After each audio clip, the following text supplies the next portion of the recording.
土地对你来说是什么？ Sela 是阿美语土地的意思。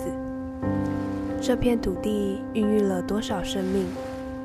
我们在这里生活，在这里茁壮，但又有多少人长大后还记得 Sela？ 记得在阿嬷的菜园里种了什么菜？记得阿公在哪棵树下唱歌？你还记得吗？ Sela Sela Izuwa， 土地土地在哪里？ Sela Sela Izuwa， 土地土地在哪里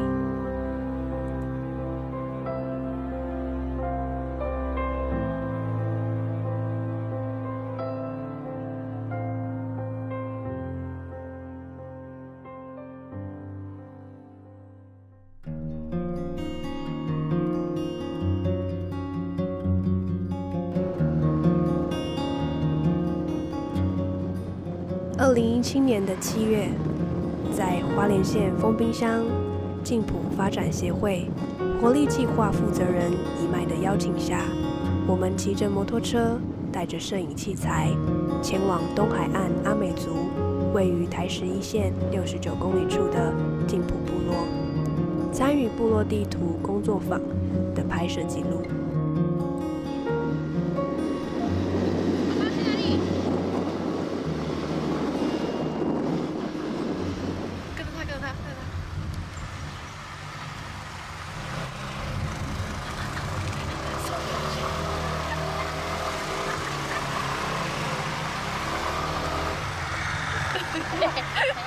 哇！你好厉害！我回来了，阿妈。回来，好。阿妈好。那我证明家哦。都在跟别人那样跑在这些运动里面，那我自己的部落却一点这种观念都没有。为什么要做部落地图？部落地图发起人一麦和比海2个年轻女生携手推动了静浦部落地图的活动，只为了凝聚部落，找到共识，保护土地。其实为什么会做部落地图？其实最早的原因是在有一次的部落会议，然后第一条我们要谈的就是部落公约。因为那公法人的关系，然后我们第一个就跟部落谈部落公约，然后我一讲到这个话之后，我就被骂，他们就说你连自己部落是就是他不是讲范围，他讲模糊，他的意思是说你连部落的你整个部落都不知道，你怎么去谈一个约定这样？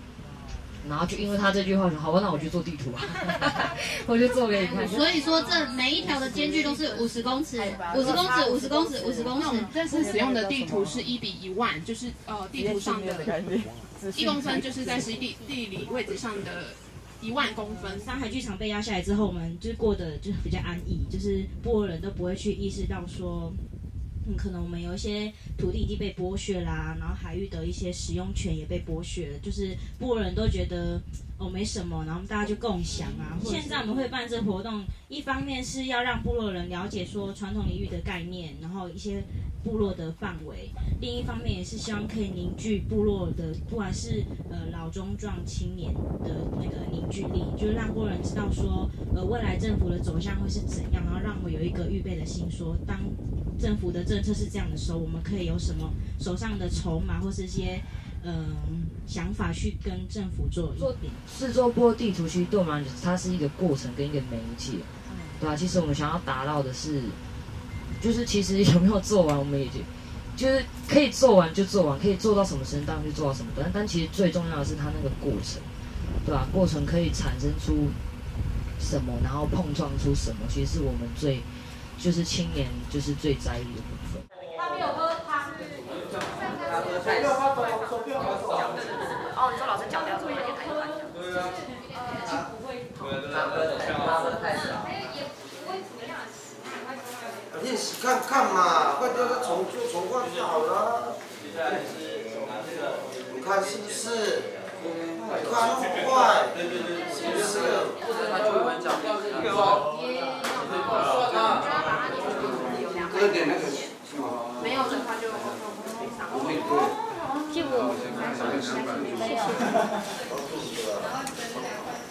快做完了。好了好了。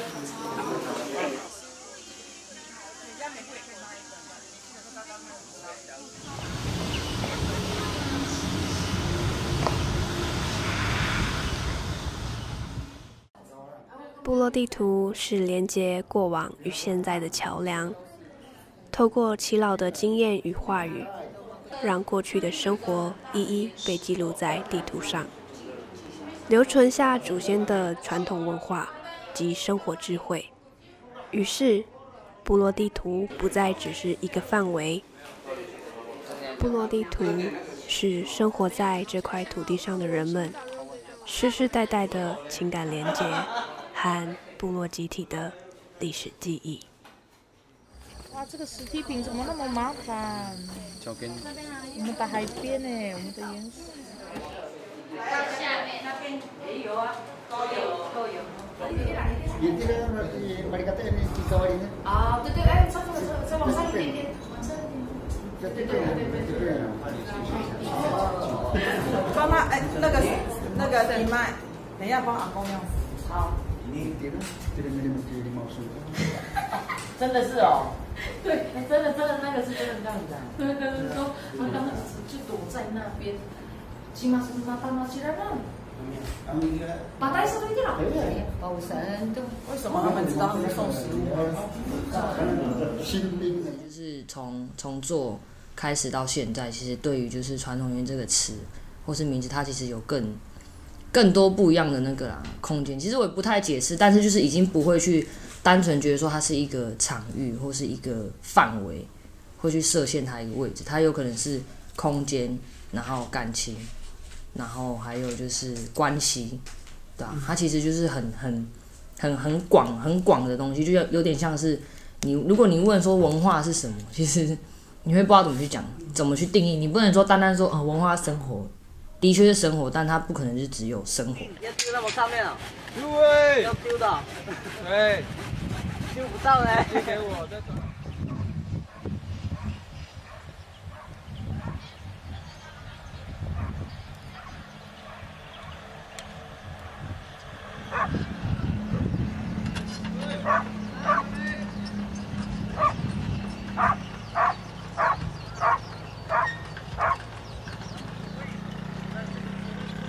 主要推动的是我跟姨妈嘛，姨妈是比较主要的。然后我们的角色很尴尬，我们是女生，又是算是最小的，所以其实我们在部落里面是没有说话的余地，就变成是我们可能要去召集年轻人，或者是要去跟老人家谈，或是要去做任何事情，请他们帮忙备料什么的。其实照理来讲，我们是没有讲话的余地，我们是我们来要求妈妈他们说，可不可以帮我们采藤采什么？其实我们是没有办法去要求他们帮我们的，我们必须要透过部落的年轻人，可能是最小的年龄阶层，而且他们是要这样一层一层的上去，不是说他们最小的年龄阶层那个米亚法在讲，然后就可以做，而是我们要一层带一层，然后去跟上面的讲，可能上面的头觉得说这件事情是可以做的，那我们就分派工作给大家做。因为现在目前情况就是我跟姨妈都是女生，变成是我们在召集人力上面会有困难，就是可能我们今天就要20个人来一起完成这个地图，我们今天可能要召集老人家来指认，那我们可能就会有这方面的困难，就是召集人的部分。来了，这边来了，带到车上去发，到车上去问比较快。最害怕的就是在那个转换的过程，就是母语跟国语的转换出来的过程，它产出的东西，它是已经有点像，就那种一层一层一层，它被过滤，到最后它是太干净的东西，太纯、太没意义的东西，你就变成说很干净的水，对吧？它原本很多杂质过滤，也不是说那些是杂质，可是就是它过滤，变成说我们得到的它已经是太干净、太纯粹，就是太没意义的东西，变成说只是像我们对于土地讲土地这件事，我们的认知就是土地。可是就像我说，对于老人家他是有很多的包含很多东西，可是对我们来讲已经是只是土地了。你没有办法做到那个核心，你永远在那个外面，你在那个核心的外面进不去。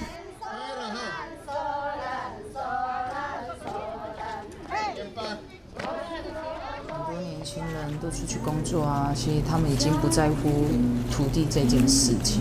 那老人家凋零了，谁要讲土地？谁要去把老人家留下来的土地啊，就是找回来，还是去重新开发耕田啊也好啊。可是我觉得以麦做这件事情，其实我是毛不大一的小孩，对。那我们家也有土地，然后我看以麦这样做，其实我很认同他做这件事情，是因为我不知道有关土地是什么，对。那他有可能做了这件事情，我参与这件事有关土地那个地图，有可能也可以找回我对自己的土地的印象，那个回忆。我小时候是不是老人家也在这里耕田，然后找回记忆，然后珍惜自己的土地这件事。就像我们啊，其实我们看土地的情感真的没有那么的深，对啊，就会觉得说，就是比较多的是这是我生长的地方。它比较不会是，也会是生活的地方，对吧？可是它是我觉得比较多承载，我觉得土地比较多都是我们承载记忆的地方，比较是记忆就是记忆待的地方。可是对于老人家来说，也是他们的记忆，但它更多的是生活，然后更多的是经验、经历。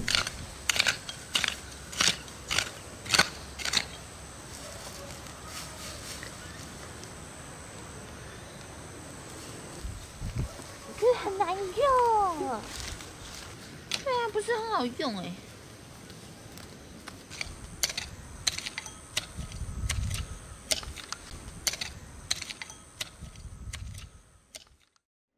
土地议题一直是原住民族长久以来必须面对的重要难题。2012年底，静浦部落山海剧场开发案，花莲县政府欲征收80多笔私有土地，其中部分为静浦事件遗址所在地。所幸在族人积极抗争下，山海剧场最终退出静浦，重新选址。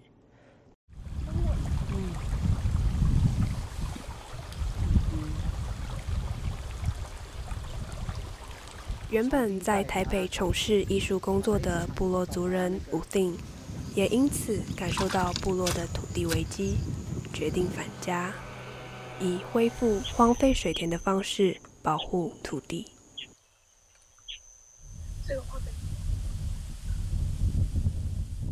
为什么我在2010回来，为什么要耕作的原因？因为那时候部落发生一个重大的财团议题，就是山海剧场。那时候看到一个报章杂志，他说花莲丰滨静浦开发一个游乐区，这样子。我说啊，这到底是在哪里？那时候我还不知道，我也不晓得。后来慢慢看那个报纸报道的地方的时候，我们就开始去勘察，就是在那个学校那边的一个地方啊。对啊，就是那个第二岭那边啊，上面啊，就快树道旁边啊。那时候开始我们就这样情况不对啊，这样子，所以变成休耕了以后，当然外面的看法就是这样子，反正地没有用啊，那我来买呀，就这样子啊，就怕担心，就是说这个地卖掉的时候，我刚刚讲的，一卖掉的时候你就没有办法回来了，那是已经飞掉的东西，对呀。那如果说山海剧场在那边盖的话，好，部落是在这边嘛，山海剧场在那边嘛。目前的状况，如果说没有山海剧场的话，那是不是整个部落的区域就是这样子而已？反正地是他的啊。如果今天有山海剧场来的话，盖的话，那山海剧场全部围起来了，知道吗？围起来了，然后部落的地区就在这边了。你知道吗？缩小了。就是像那一次我们工作坊，然后最后一天有请老人家指认嘛，虽然就只是一个初步的，还没有很完整，但我真的觉得老人家的智慧是，真的是没有办法说传就传的，就是你可能要去学，你可能学一个地方，学一个区域的地名，你就可能要花1个月去消化，变成是你的生活，因为那个已经是老人家的生活智慧，已经是我们没有办法说要去学就可以学得来的，所以这是我觉得最大的收获就是老人家的生活智慧。我们那时候在那个阿公他在指认的时候，拿着那个木杆子，就是对着电脑那边指认的时候，其实那时候是还蛮大的冲击，是因为他就有点就是真的就有点在跟着他的眼睛走。对，他其实就是用他的方式让我们去理解，就是想要让我们理解他们所理解的事情。然后其实最大的收获就是他们的那个祈祷观，他其实讲就是我们一直讲说他很像那个苍蝇的眼睛，就是复眼的观念。他对于任何事情都是很多面，而不是只有单一的一个状态。对，其实就是在那时候的那个访谈，其实冲击还蛮大的。应该是记忆啦，对，我觉得就找回老人家的记忆，跟我们一起共同去做这个地图。那对于年轻人，我不知道他们有什么想法，对，就是因为他们有可能太过于年轻，刚回来啊，其实就跟我一样，其实我回来才不到4年。那你说跟土地对自己的土地有没有想法跟影响？我觉得是目前是还没有，对，要再深一点，因为我觉得是要再住久一点，对，才会有所感觉那样子，对，因为我觉得做部落做那个地图啊，它只是寻找，当下我们就是他们带的老人家的那个回忆而已，对。那对于我们年轻人可是不知道，对。然后我们只有认识自己的土地的主人，对，是谁家的，对。可是没有亲身去感受到，对啊，我觉得。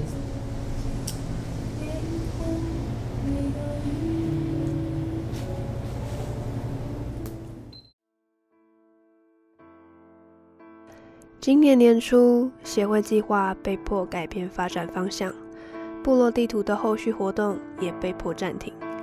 但伊买、比海和拍摄团队里的倩文，并未因此停止制作部落地图的脚步。可能步伐不大，而且走得很慢很慢。这3个看似力量不大的女孩，却不曾放弃，不放弃更深入去了解祖先们的智慧。不放弃去爱祖先留下来的礼物，不放弃去保护我们的土地。土地对你来说是什么？